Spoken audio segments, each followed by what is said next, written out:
Hi everyone, this is Jake and Nadia, and today we're going to do a review about Elvis Presley.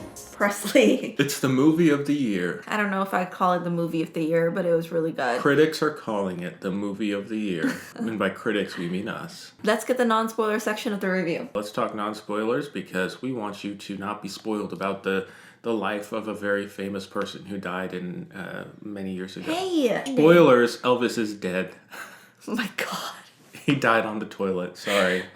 Spoilers. Okay, honey. How would you rate it? 10 out of 10 stars. Better than Minions. Okay, I would rate it 7 out of 10. Bullshit. Yeah. I'm rating it 9 out of 10. Whoa, your rating is higher than mine? Yeah. The reason why I rate it 7 out of 10 is because the beginning of the film kind of seemed like, I remember feeling like, where's this really going? Because it seemed more Gatsby-like rather than a biopic that I was expecting. So it was kind of throwing me off a little bit. Although It was the same director. I know, but I expected like more so. I guess I expected it still a little bit different route because same directors can make different types of films, you know.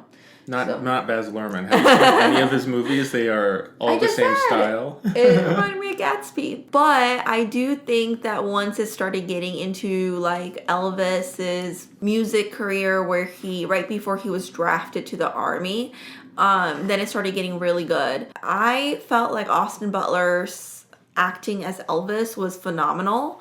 I don't know if he's going to be nominated for the Oscars, but I would not be surprised if he did because he embodied Elvis to the T. And I did a lot of research after the film actually, and it made me really curious about the real Elvis's life. And he was totally in Elvis mode for like 2-3 years. Listened to everything he could, and the amount of dedication he gave to it is really phenomenal. So. Not as much dedication as Jared Leto did for Morbius, but, a similar amount. On YouTube now, you'll see clips of Austin Butler and Elvis side by side and, all their mannerisms, everything. It's all so identical, but it never feels like he's just doing some kind of cheap impression, He doesn't look exactly like Elvis. He doesn't talk exactly like him, but he is embodying the kind of the mood, the attitude. Some people are saying that the style of the movie is too overbearing and it's very long. The style can get weary. You can get weary from the style. I disagree. Maybe that's because I went into this movie these two benefits just based on my taste, which is I like Baz Luhrmann.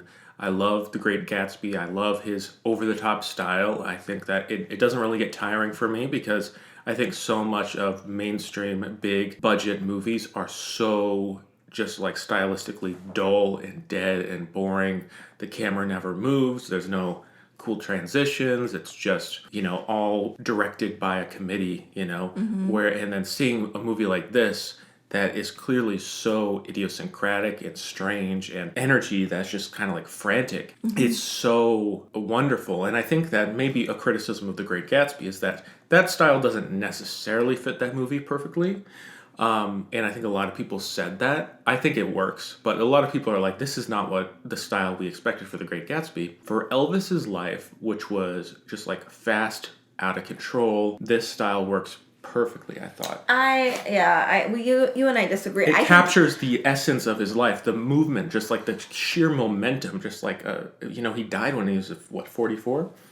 He was in his early 40s. His early 40s. And it's just like, it captures this like extravagance, and Elvis was very extravagant the way he bought and spent his style, just so over the top and got more and more and more and more and more. Well, the extremes of his life really well. I think that's why it gets really good like after like the first 20 minutes of the film, but you don't really like the start of the movie is a little bit too much for me in order to kind of get into it.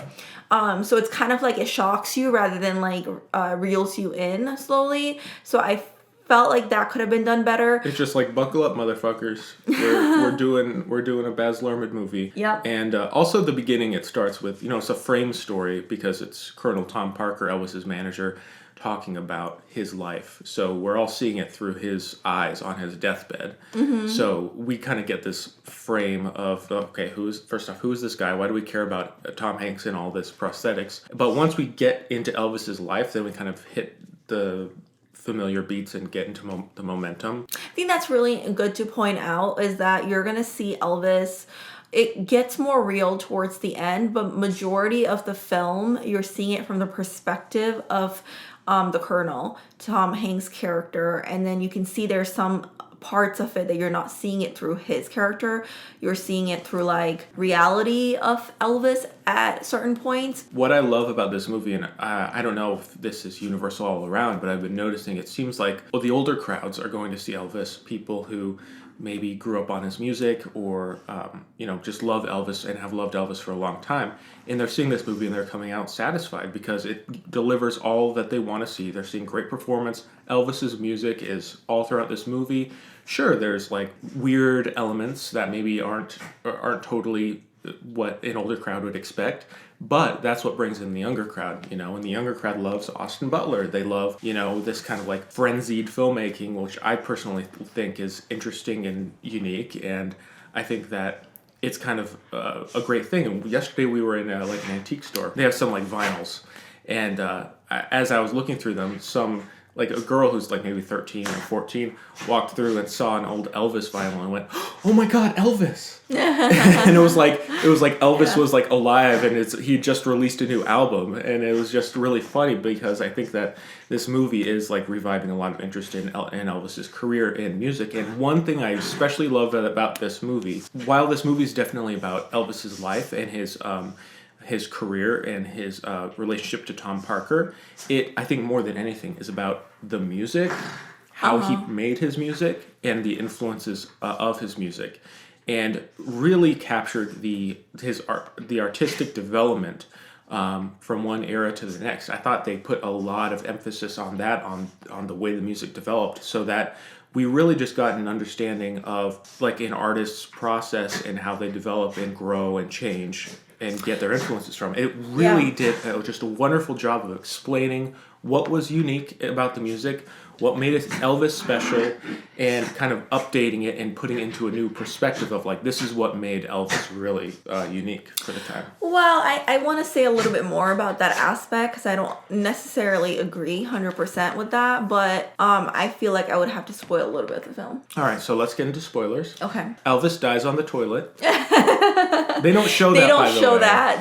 Which they did it very tastefully, which I was wondering because it's not super tasteful, style. But the ending of the movie I thought was really well done, where they have Austin Butler in all the fat suit makeup doing Unchained Melody, which I was hoping they would include that song because that's one of my favorite Elvis performances. You'll find it on YouTube of him performing Unchained Melody like right before he died, but he's performing this song so beautifully, and it's just a really wonderful scene. And Austin Butler just did a wonderful job with the song, and then they cut to Elvis actually singing the real footage, and it was like, oh my God. Like, I love that part. I love that they changed from character to the real live Elvis. In the start of the film, like Tom Hanks' character, the Colonel, he's kind of like in a nightmarish, like deathbed, like Jake said, but like in a nightmare. He's walking through like an imaginary Vegas casino. Exactly. He's in a Vegas casino by the real Colonel, who was not a colonel in any way. No, it wasn't. And that's another thing. The real colonels, the film shows, like, even though it's showing the Colonel from his own perspective, there's parts of it where you show the Colonel being deceptive and being wrong and kind of like not being able to justify. So it's kind of like there's a little ominous. I thought that part in the beginning was a little bit like goofy. And didn't really fit well with me. Like, oh God, I must repent my sin. I didn't kill Elvis. I swear I didn't. And then at the end of the film, of course, it kind of comes together because it is like he killed Elvis because he completely overworked him. He would drug Elvis when Elvis couldn't. They'd pay the doctors to give Elvis way more dosage than he should have ever had in his life. Well, and then it shows how the Colonel is really the accomplice in like getting Elvis addicted to drug because he needed to take pills in order to sleep at the right time, in order to wake up and perform. There's a really gruesome scene, not, I won't say real gruesome obviously, but there's a little heartbreaking scene where Elvis like literally falls on the floor right before a performance because he's exhausted, and instead of being like, okay, we need to cancel the show because Elvis is obviously not doing well, what the colonel does is he instructs the doctor to give him more drugs so that he has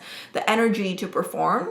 We realize that the colonel, it doesn't want Elvis to achieve everything he wants to achieve. For example, like the Elvis wants to go overseas and perform in different countries, but Elvis the whole time is not let to do that, with the idea that it's a security issue. But we find out in the movie that it's actually not the security issue. It's actually the colonel who doesn't have citizenship. He's afraid of traveling. Yeah. And he's afraid of traveling. So everything about the colonel's a lie. And we really don't find out what the colonel's background is. He's just more of a deceptive character who just got lucky by getting Elvis. I will say, when it comes to like the inspiration of his music, it did hit on appropriation, but it did it in a way of where he grew up with Black people and he really loved Black music, and so he basically embodied Black music and kind of bridged the gap, I guess, between what was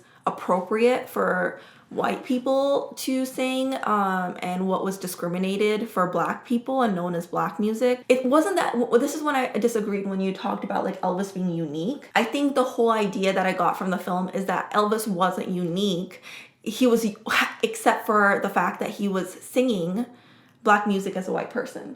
Yeah, you know, and that's what made him unique. But his music wasn't unique. It really was something that he heard other Black people sing. But even like Black characters in the film, they tell Elvis, like, listen, you can probably take that music because you'll be making a lot more money than he ever could, which was the reality. I mean, the movie does a really good job, I think, of exploring all of the influences that went into Elvis's life and the Black music that shaped Elvis, and those issues of, and even touching on, you know, like, hey, this is the reason why you're successful, you know, because you're white, you're playing this music, it's okay.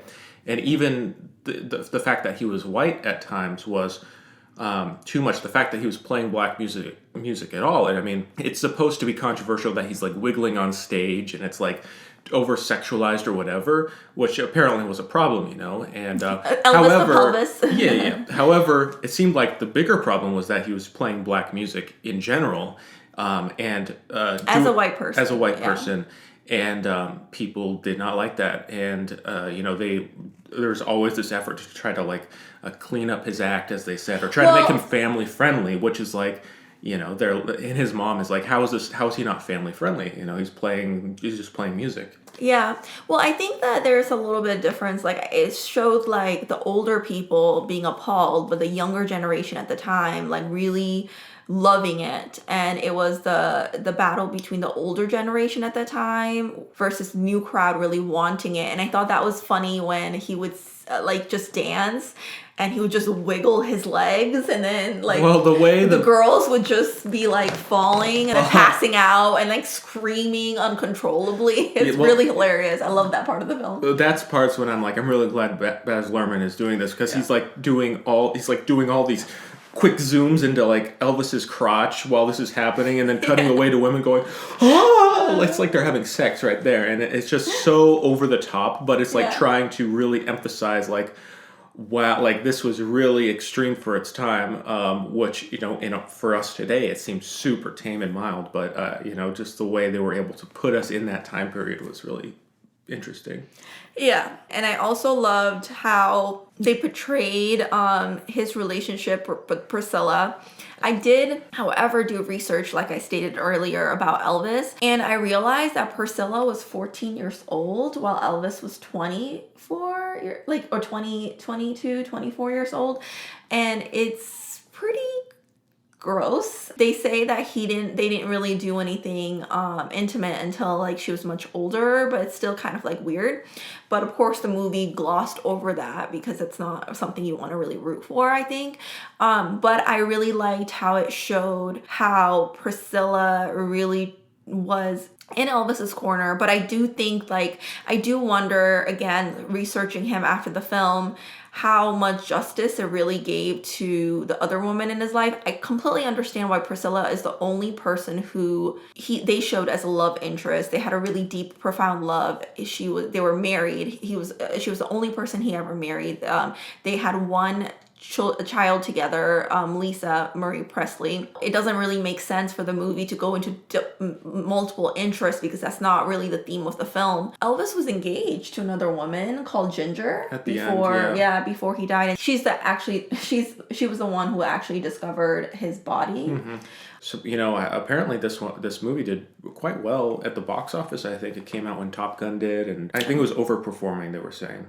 Wow. Compared to, what their expectations were, because they weren't sure. I don't know, let's get Baz Luhrmann to do more biopics. Even though it's a long movie and whatever, and we watched it very recently, I'm already excited to watch it again because it just has so much in it that's so interesting and so many great scenes and just fun moments. Let us know your thoughts, and we will see you guys next time.